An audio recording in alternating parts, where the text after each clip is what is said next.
Bayan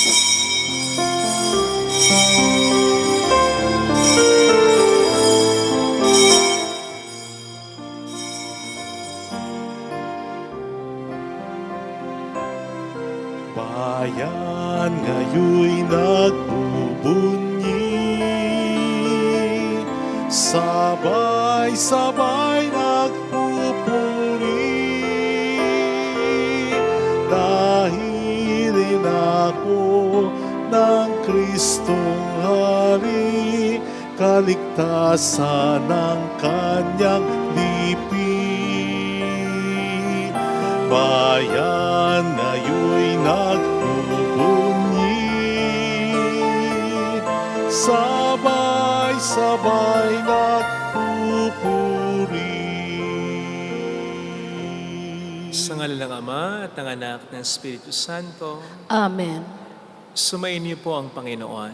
At sumaiyo rin. Pasalamatan natin ang Panginoon sa pamamagitan ng misang ito, lalo na sana sa pamamagitan ng ating mabuting buhay bilang mga Kristiyano. Hilingin natin sa Panginoon ang biyayang ito, lalo pat ngayon ay ginugunita natin ang pagdadala sa mahal na Birhen sa templo. At upang tayo maging marapat, halina't magsisimuna para sa ating mga kasalanan. Tayo pong lahat, inaamin ko sa makapangyarihang Diyos at sa inyo mga kapatid, na lubha akong nagkasala sa isip, salita at sa gawa, at sa aking pagkukulang. Kaya sinasamo ko sa mahal na Birheng Maria, sa lahat ng mga anghel at mga banal, at sa inyo mga kapatid, na ako'y panalangin sa Panginoong ating Diyos. Kaawaan tayo ng mapagmahal na Diyos, patawarin sa ating mga sala, at patnubayan hanggang sa buhay na walang hanggan. Amen. Panginoon, kaawaan mo kami. Panginoon, kaawaan mo kami. Kristo, kaawaan mo kami. Kristo, kaawaan mo kami. Panginoon, kaawaan mo kami. Panginoon, kaawaan mo kami. Yumuko tayo, maaaring ibulong sa Panginoon ang ating intensyon. Dasal natin ang ating bayan, mga tumutulong sa ating simbahan, pagdasal natin mga OFW, mga may sakit. Manalangin tayo. Ama naming makapangyarihan, kaming gumugunita sa mahal na Birheng Maria ay humihiling na yung pagbigyan pakundangan sa kanyang pagdalangin upang kami paging dapating tumanggap mula sa abot-abot na kaloob mo sa pamamagitan ni Jesucristo kasama ng Espiritu Santo magpa sa walang hanggan. Amen.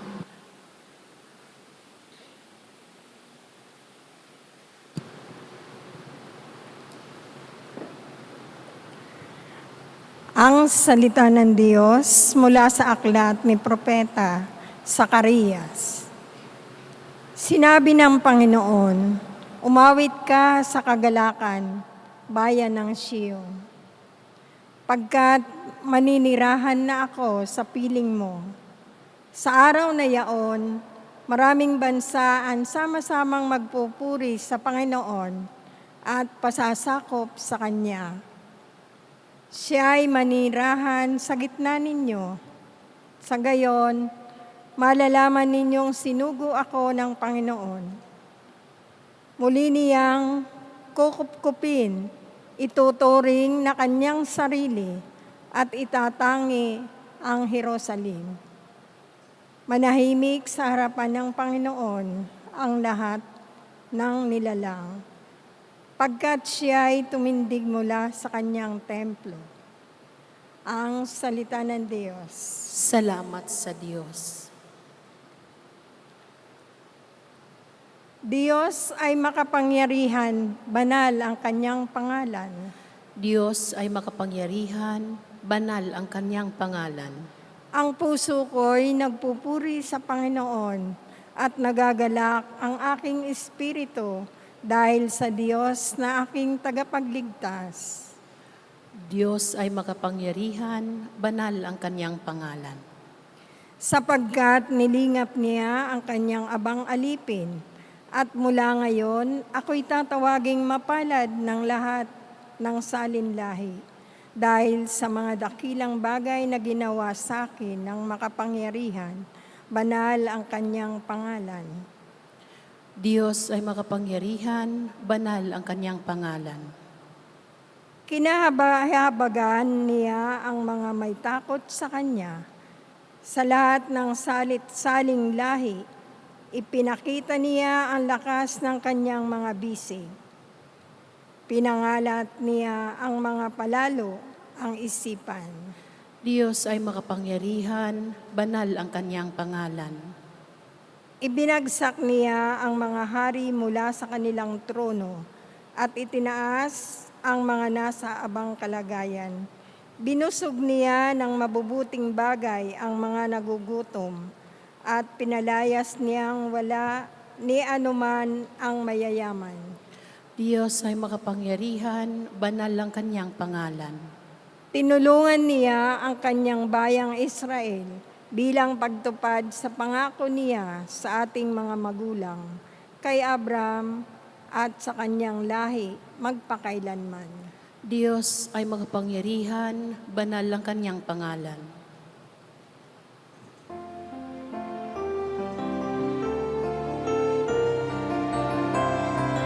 Hallelujah, hallelujah, hallelujah, hallelujah, hallelujah, hallelujah.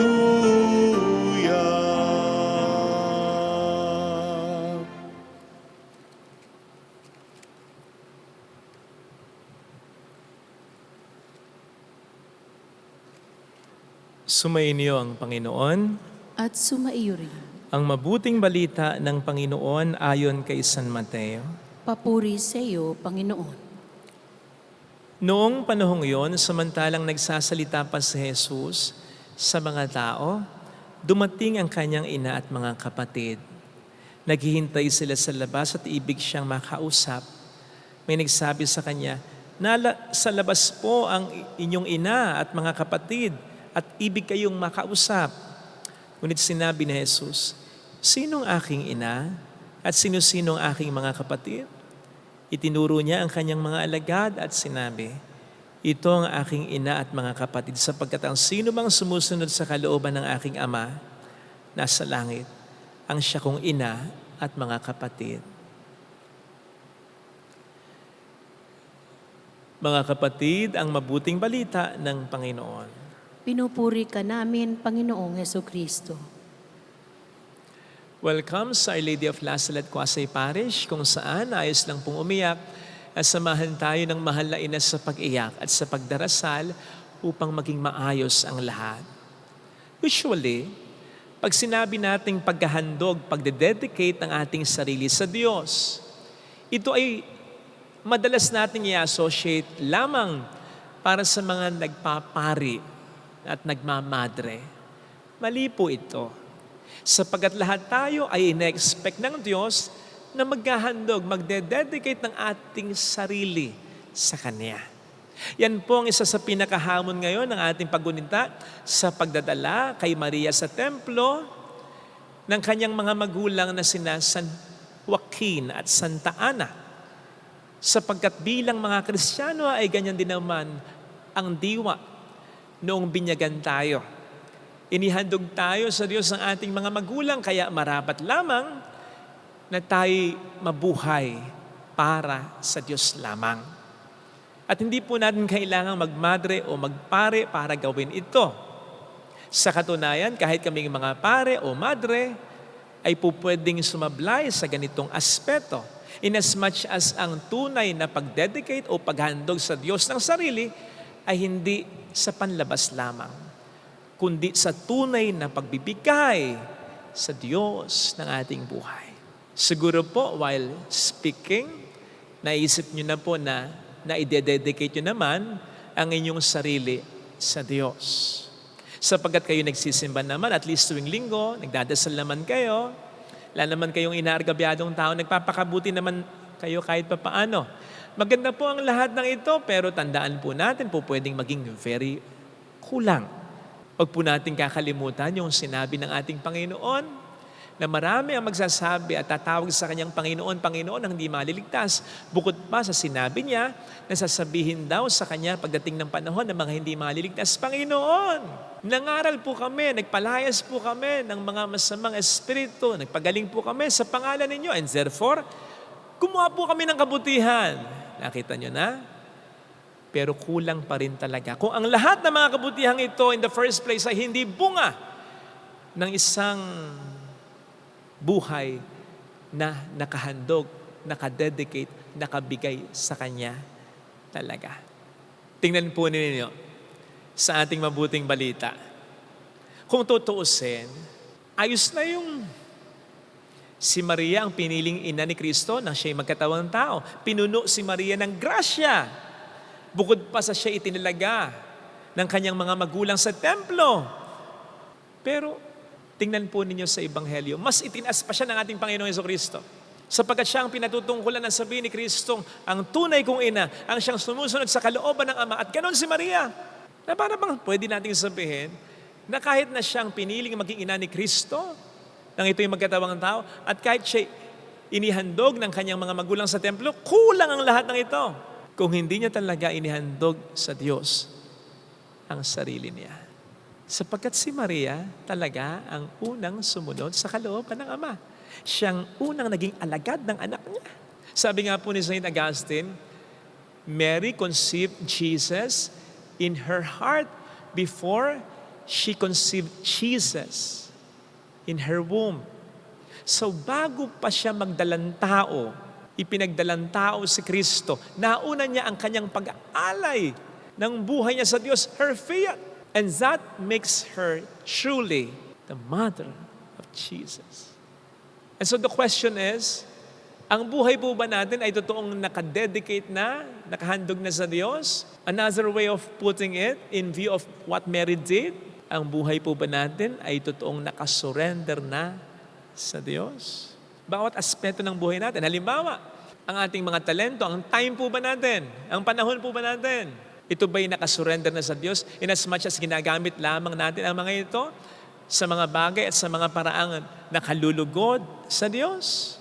Yung freedom natin, yung kalayaan natin, ito ba'y naka-surrender na sa Diyos? In as much as ginagamit natin ito upang gawin hindi ang kagustuhan natin, kundi ang kagustuhan ng Diyos para sa buhay natin? Yung hopes and dreams natin, ano ba ang mga ito? Nakasurrender ba sa Diyos? Tayo ba'y nag-hope, nagdi-dream para yumaman lang, para sumikat lang, o para gumawa ng maraming mga kabutihan in order for Jesus, for God to be glorified in our lives?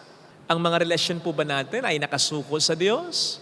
So much so na siya ang una talaga, siya ang pinakamamahal natin, higit pa sa pamilya natin, at umiiwas tayo sa mga bawal na relasyon talaga.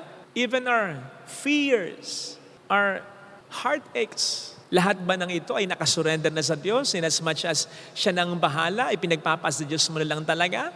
At syempre maging ang ating mga kasalanan, especially our favorites, yung matagal nating ginagawang kasalanan, yung hindi natin matalikuran, nakasurrender na ba yan sa Diyos? Sapagkat yun ang buhay na talagang nakadedicate sa Diyos.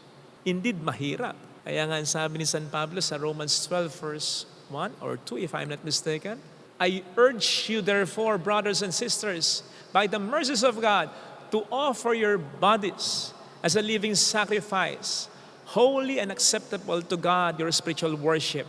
Alam po ninyo, ang mga animals natin, ang mga hayop natin, ang siyang inaalay sa templo ng Diyos eh. At ang mga animals na yan ay pinapatay. Bakit? Kasi kung buhay yan, magpupumiliglas yan. Habang sinusunog, tayo po ba? Buhay tayong nag-aalay ng ating sarili sa Diyos. Buhay tayong sinusunog. Buhay tayong nagde-deny ng ating sarili at inuuna ang Diyos. Sinusuko ang ating buhay. Nagpapatupok tayo sa kalooban ng Diyos. Kaya mahirap eh. Kasi we are denying ourselves. We are taking up our crosses every day. Pero yun ang buhay na nakasurrender sa Diyos. Kaya nga, living sacrifice eh. Hindi mo po pwedeng sabihin, ang hirap naman ang hinihingi ng Diyos. Ang hirap naman isurrender ang aking buhay sa Diyos. Patayin mo na lang kaya ako. Hindi na tayo living sacrifice kung gano'n. Ito ang mahirap. Pero naniniwala ako ang pinakasusi dito ay yung sinabi ni St. Paul before telling us to offer our bodies as a living sacrifice, holy and acceptable to God.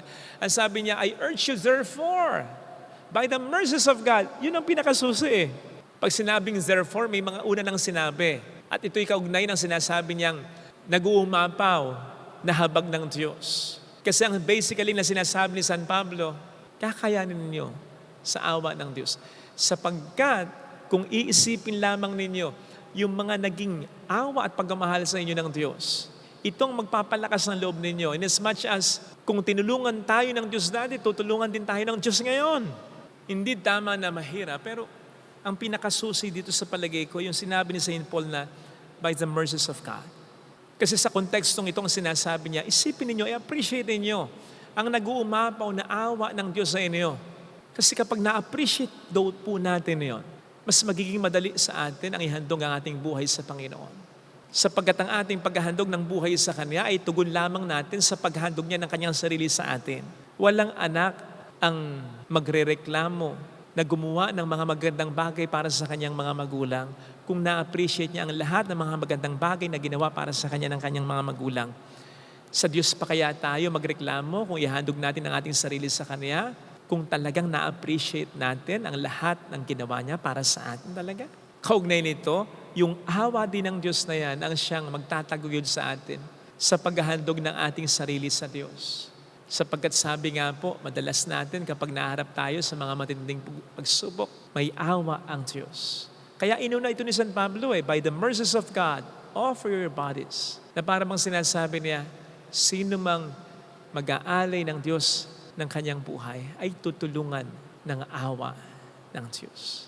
Ito po sana mga kapatid ang ating ipagdasal sa ating banal na misa sapagkat wala naman tayong dapat na maging option pa kung kailan natin ihandog ang ating sarili. Sa Diyos lang. Kasi kapag hindi natin inihandog sa Diyos ang ating sarili, sabi ko nga minsan, sa kalaban tayo, sa dyablo tayo mahuhulog. Ihandog po natin ang ating sarili sa Kanya at hindi po tayo magsisisi.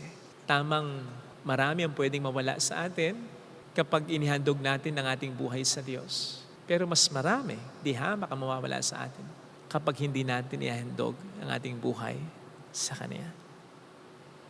Ito po sana ang hiling nating biyaya sa ating banal na misa. Ilagay natin ang ating kanang kamay sa tapat ng ating puso.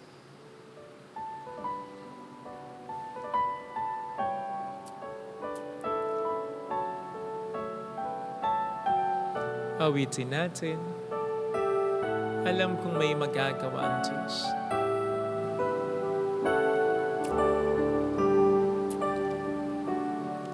Alam kong may magagawa ang Diyos. Alam kong may magagawa ang Diyos. Alam kong may magagawa Walang imposible sa Kanya. ang Diyos. Kung ako'y magtatapat, Kung ako'y magtatapat sa Kanya'y maglilingkod. Sa Kanya'y maglilingkod. Alam kong may magagawa ang Alam Diyos. kong may magagawa ang Diyos. Alam kong diringgin ng Diyos ang samo ko. Alam kong Sapagkat anak niya. diringgin ng Diyos ang samo ko. Alam kong diringgin ng Diyos ang samo ko. Alam kong diringgin ng Diyos ang samo ko. Kung ako'y magtatapat, Kung ako'y magtatapat sa Kanya'y maglilingkod. Sa Kanya'y maglilingkod. Alam kong diringgin ng Diyos ang Alam samo ko. kong diringgin ng Diyos Umigit tayo. ang Panginoon, samo bilang ko. pagtanaw ng utang loob sa iyo, inihandog ni San Joaquin at Santa Ana sa iyo si Maria. At bilang pagtanaw din ng utang na loob sa iyo, inihandog ni Maria sa iyo ang sarili niya.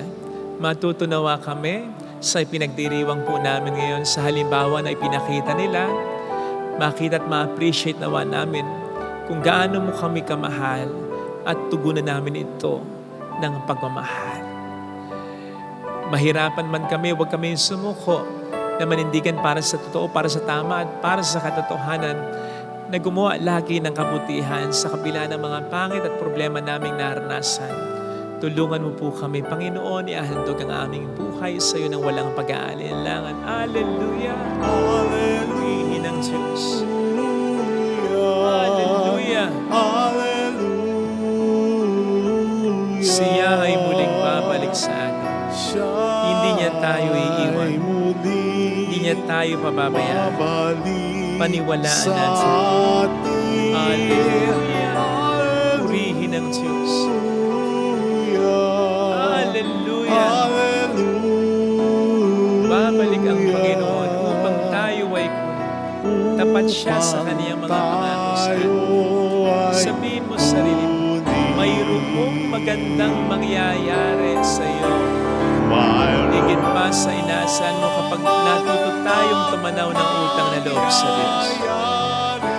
Kapag nakita at na-appreciate natin kung gano'n tayo kamahal ng Diyos, imposible na hindi natin siya mahalin bilang tugon sa kanyang dakilang pagmamahal sa atin.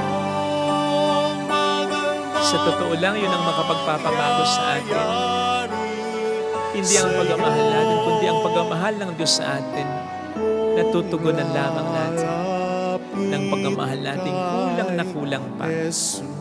Kahit ang ihandog natin ay buhay natin. Papuri sa Ama, sa Anak, sa Espiritu Santo. Kapara ng sa unang-una, ngayon at magpakailanman at magpasawalang hanggan. Amen.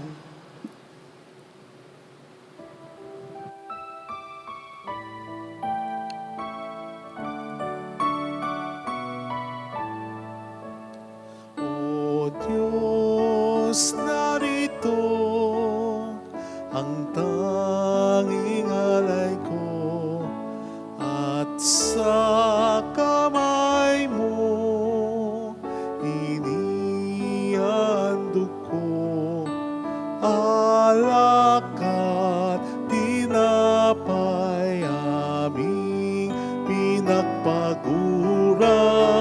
maging aming buhay tanging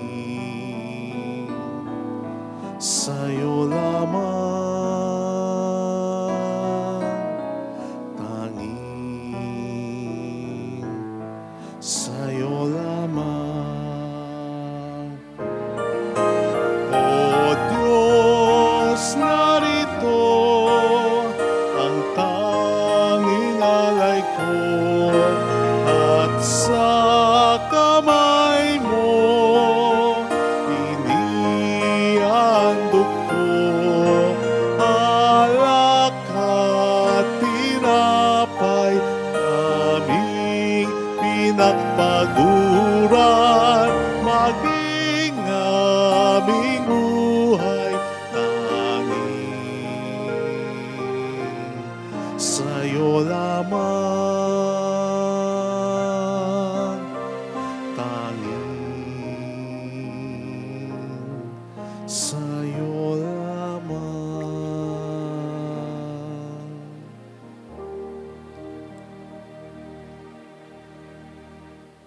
Manalangin tayo, pang ating handog ay maging kalugod-lugod sa Diyos Amang makapangyarihan. Tanggapin nawa ng Panginoon itong paghahain sa iyong mga kamay, sa kapurihan niya at karangalan, sa ating kapakinabangan at sa buong sambayanan niyang banal. Ama naming lumikha, ang iyong nagtawang taong anak ay tumulong nawa sa aming ginagawa upang siya na iluwal ni Maria ng di bumahos kundi lalo pang nagpaganap sa pagkabirhen ay magpagindapat na kalugdan mo ang aming paghahain sa ikapagpatawad ng mga kasalanan namin sapagat siya ang Panginoong kasama mo at ang Espiritu Santo magpasa walang hanggan. Amen. Sumayin niyo ang Panginoon, At sumaiyo rin, itaas sa Diyos ang inyong puso at diwa. itinaas na namin sa Panginoon. Pasalamatan ang Panginoong ating Diyos. Marapat na siya ay pasalamatan. Ama naming makapangyarihan, tunay ngang marapat na ikaw ay pasalamatan. Ngayong ang mahal na Birhen ay aming pinararangalan. Bukod mong pinagpala sa babaeng lahat, ang mahal na Birhen totoong mapalad na iyong piniling maging ina ng iyong anak nang isugo mo siya bilang aming Mesiyas. Sa kapangyarihan ng Espiritong Banal, ang Birheng Maria ay naging inang tunay ng iyong anak na kanyang isinilang bilang liwanag ditong sanlibutan. Kaya kaisa ng mga anghel na nagsisiawit ng papuri sa iyo ng walang humpay sa kalangitan, kami nagbubunyi sa iyong kadakilaan. Santo, Santo, Santo, Panginoong Diyos ng mga hukbo, napupuno ang langit at lupa ng kadakilaan mo. Hosana sa kaitaasan. Pinagpalang na paririto sa ngalan ng Panginoon. Hosana sa kaitaasan.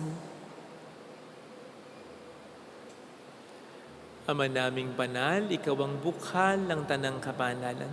Kaya't sa pamamagitan ng iyong Espiritu gawin mong banal ang mga kaloob na ito upang para sa amin ay maging katawan at dugo ng aming Panginoong Hesukristo.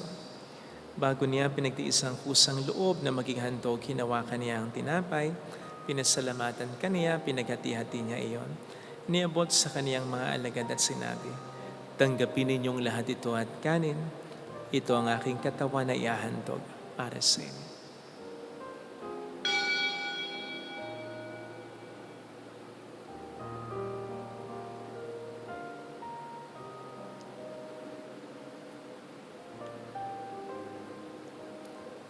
Gayun din naman nang matapos ang hapunan, hinawakan niya ang kalis, muli kaniyang pinasalamatan. Iniabot niya ang kalis sa kaniyang mga alagad at sinabi, "Tanggapin ninyong lahat ito at inumin. Ito ang kalis ng aking dugo ng bago't walang hanggang tipan. Ang aking dugo na ibubuhos para sa inyo at para sa lahat. Sa ikapagpatawad ng mga kasalanan, gawin niyo ito sa pag-alala sa akin."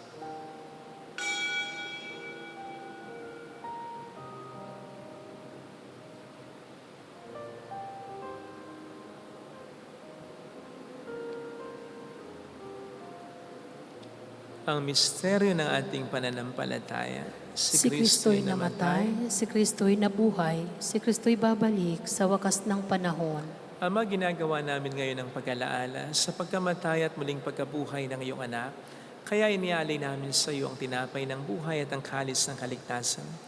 Kami nagpapasalamat dahil kami iyong minarapat at tumayo sa harap mo para maglingkod sa iyo. Sinasamo namin kami na magsasalo sa katawan at dugo ni Kristo ay mabuklod sa pagkakaisa sa pamamagitan ng Espiritu Santo. Ama, lingapin mo ang iyong simbahang laganap sa buong daigdig. Puspusin mo kami sa pag-ibig. Kaisa ni Leon na aming Papa at ni Dennis na aming Obispo at ng Tanang Kaparian. Alalahanin mo ang mga kapatid naming nahimlay nang may pag-asang sila'y muling mabubuhay, lalo na po ang aming mga ipagdarasal. Saglit nating ipagdasal ang ating mga minamahal na yumao. Kaya hindi naman walang nakaalaala. Kaawaan mo sila at patuloyin sa iyong kaliwanagan. Kaawaan mo at pagkitapatin kaming lahat na makasalo sa iyong buhay na walang wakas. Kaisa ang mahal na birhen ng Lasalet, ang ina ng Diyos. San Jose ang kabiyak ng kanyang puso, lahat ng mga banal na namuhay dito sa daigdig ng kalugod-lugod sa iyo.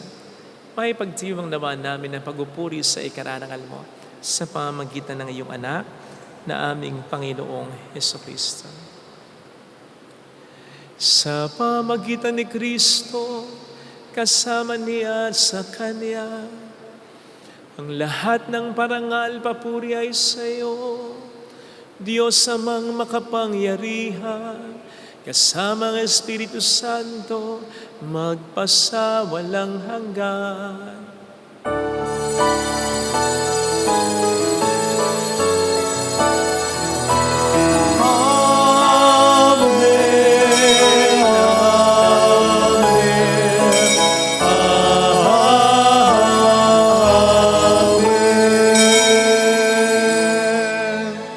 Tumawag tayo sa Ama.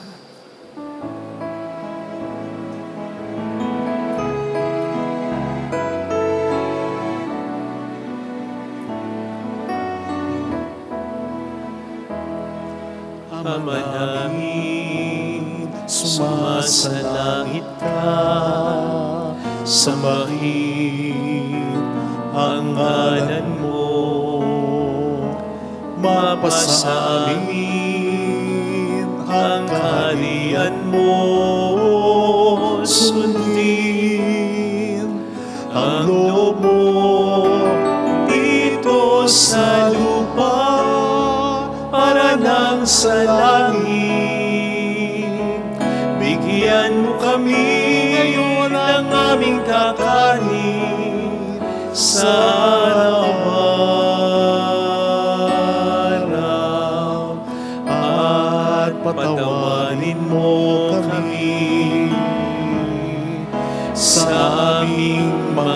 sala para ng pagpapatawad namin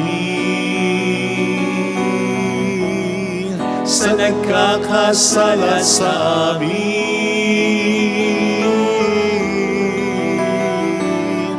At huwag mo kami ipahintulot sa tukso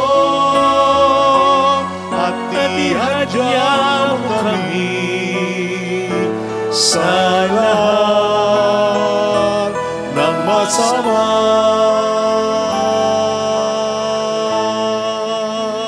Hiniling namin kami adya sa lahat ng masama, pagkalooban ng kapayapaan araw-araw, ligtas sa kasalanan, sa kapahamakan, sa mga seryosong karamdaman. Samantalang aming pinaghahandaan ang dakilang araw ng pagpapahayag ng tagapagligtas namin sa Heso Kristo. Sapagkat iyo ang kaharian, ang kapangyarihan at ang kapurihan magpakailanman. Amen. Panginoong Heso Kristo, sinabi mo noon, sinasabi mo rin sa amin ngayon, kapayapaan ang iniiwan ko sa inyo, aking kapayapaan ang binibigay ko. Tunghayin mo ang aming pananampalataya, huwag ang aming pagkakasala. Pagkalooban mo kami ng kapayapaan at pagkakaisa ayon sa iyong kalooban. At sa mga Espiritu Santo magpasa walang hanggan. Amen. Ang kapayapaan ng Panginoon ay sumainyo namang lahat. At sumaiyo rin. Magbigayan tayo ng kapayapaan sa isa't isa. Peace be with you. Kordero ng Diyos na nag-aalis ng mga kasalanan ng sanlibutan, maawa ka sa amin. Kordero ng Diyos na nag-aalis ng mga kasalanan ng sanlibutan, maawa ka sa amin. Kordero ng Diyos na nag-aalis ng mga kasalanan ng sanlibutan, ipagkaloob mo sa amin ang kapayapaan.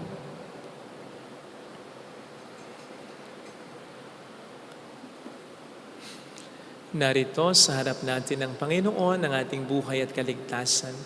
Mapapalad tayong inaanayahan. Panginoon, hindi ako karapat-dapat na magpatuloy sa iyo, ngunit sa isang salita mo lamang ay gagaling na ako.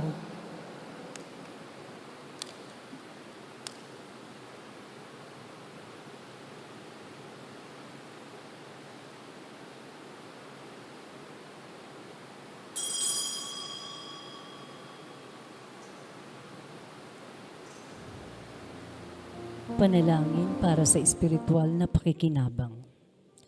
Panginoong Hesus, ako ay naniniwala na ikaw ay nasa kabanal-banalang sakramento. Iniibig kita ng higit sa lahat at ninanasa kong tanggapin ka sa aking kaluluwa. Sapagkat sa mga sandaling ito, hindi kita matatanggap sa sakramento. Tumuloy ka sa espiritu sa aking puso. Niyayakap kita na para bang naririto ka na. Inaalay ko ng buong buo ang aking sarili sa iyo. Huwag mong hayaang mawalay ako sa iyo. Amen. Natanggapin ko si Jesus, aking Diyos. Nagbago ang lahat sa buhay ko. Bagong ligaya ang nadarama. Bagong pag-asa ang nakikita.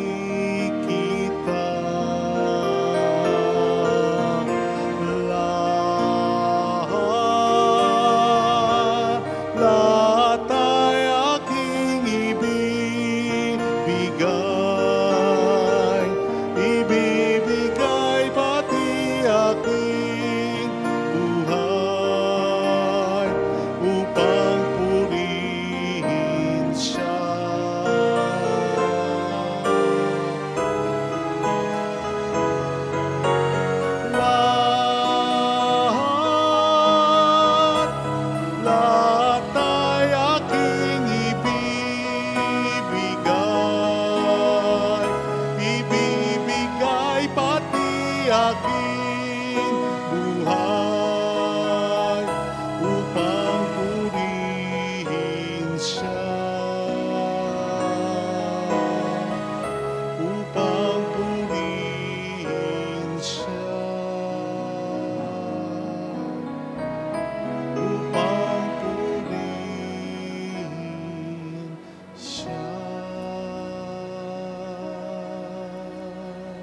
Manalangin tayo. Ama naming mapagmahal, sa pag-asalo namin sa banal na pakikinabang, ang iyong kagandahang loob ay aming hinihiling upang ang pagkaparangal namin sa mahal na Birhen at pagtulad namin sa Kanya ay magpagindapat na aming paglingkuran ang pagganap sa kaloob mong kaligtasan. Sa pamamagitan ni Jesucristo kasama ng Espiritu Santo magpas sa walang hanggan. Amen. Holy God, Holy Mighty One, Holy Immortal One. Have mercy on us and on the whole world. Holy God, Holy Mighty One, Holy Immortal One. Have mercy on us and on the whole world. Holy God, Holy Mighty One, Holy Immortal One.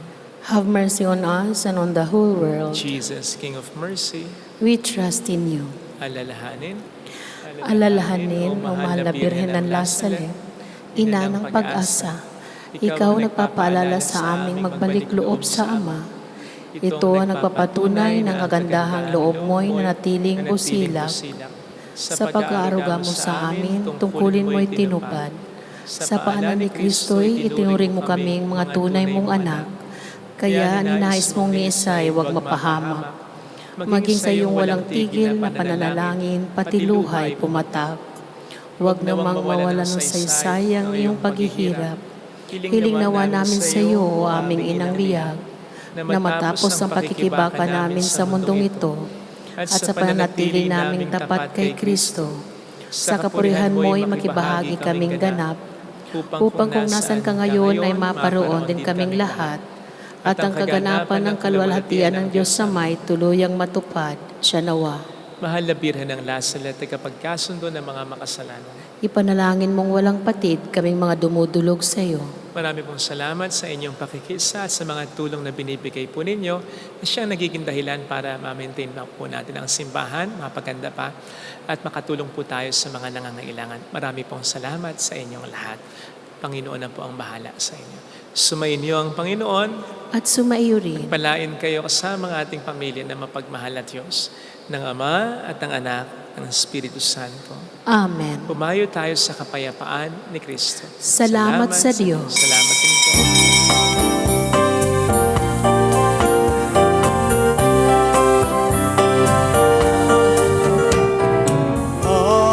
Aming iniaalay ang pag-ibig na walang kabantay. O kay sarap mabuhay kung may nagmamahal, pagmamahal at tunay at laging dahisay. Ang Birhen kong umibig ay walang sirabis, pagsintang sa dalinis sa iyo hanggang langit. O Birhen, Birheng mahal,